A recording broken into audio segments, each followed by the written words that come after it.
गलत तरीके से किया गया और सरकार बैकफुट पर है, डर गई है। छात्रों युवाओं का जो आक्रोश है वो सबके सामने है। वांगचुक जी 20 दिन से भूख हड़ताल कर रहे थे, बेहतर होता संवाद होता, उनकी मांगों पर गंभीरता से गौर करती और जो नौजवान चाहते हैं उस पर कार्रवाई करते, बजाय इसके कि उनको जबरदस्ती उठाया गया। ये बहुत गलत कदम है सरकार का। सरकार घबराई हुई है, सत्र चालू होने वाला 20 तारीख का, इस वजह से उनको किया गया अरेस्ट और डिटेन। मैं इसको गलत मानता हूँ और ये बड़े गांधीवादी तरीके से कोई अगर अनशन करता है तो उस प्रकार से व्यवहार नहीं करना चाहिए सरकार को। छोटी मांग थी छात्रों की और आप लोग छात्रों को लेकर के चल रहे हैं, विनोद जाकर लेकर के चल रहे हैं, लेकिन सरकार को नहीं। भाई आज हम सब लोग यहाँ मौजूद हैं, हमारे नेता प्रतिपक्ष हैं टीकाराम जूली जी, हमारे एनएसयूआई के अध्यक्ष विनोद जाखड़ जी, और छात्रों संवाद क्या, छात्र क्या चाह रहे हैं?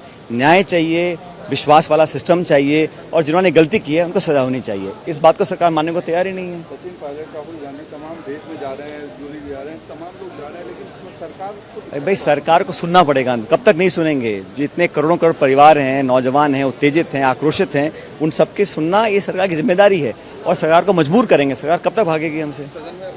बिल्कुल, सदन में जूली जी उठाएंगे, विधानसभा सत्र चालू होगा और 20 तारीख को पार्लियामेंट चालू होगी, मजबूती तरीके से उठाएंगे। जो मुकदमे करे जाते हैं सरकार के द्वारा वो अधिकांश विपक्ष के साथियों पे किए जाते हैं और खासकर एनएसयूआई और यूथ कांग्रेस के बहुत सारे लोग हैं जिनके ऊपर इस प्रकार के मुकदमे लगे हैं और ये मुद्दा हर केस बाय केस लिया जाता है। अगर धाराएं बहुत ज़्यादा ऐसी नहीं है जो लंबी सजा की हो, मुझे लगता है कि निश्चित रूप से इस सरकार को भी करना चाहिए बात, क्योंकि ये जो नौजवान हैं ये पूरे प्रदेश की संपत्ति हैं। और इतना कहना चाहूँगा कि 2.5 साल के बाद जब कांग्रेस पार्टी का शासन यहाँ बनेगा तो जितने भी हमारे साथी हैं जिनके ऊपर मुकदमे लगे हैं, जो गैर जिम्मेदाराना तरीके से लगाए गए हैं या प्रतिशोध की भावना से लगाए गए हैं, उन सब मुकदमों का समीक्षा करने के बाद उसमें राहत कार्रवाई करने का हमारी सरकार तरीके से पेपर लीक इस देश में हो रहे हैं और जिस तरीके से आज एजुकेशन इंस्टीट्यूशंस को, एजुकेशन को जो है कमज़ोर करने की कोशिश की जा रही है, उसको ध्वस्त करने की कोशिश की जा रही है।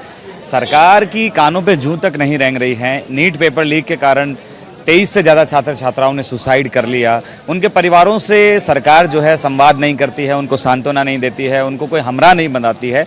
तो कहीं ना कहीं सरकार के प्रति आज ये बात पारित हो गई है कि इनमें नैतिकता नहीं है, ना मानवता है। जिस तरीके से पूरे देश में आंदोलन चल रहे हैं, नेता प्रतिपक्ष राहुल गांधी जी ने भी स्वयं सड़कों पे आके कोटा में, कल देहरादून में छात्रों से संवाद किया। हजारों छात्र जो हैं उनकी उस संवाद कार्यक्रम में आए।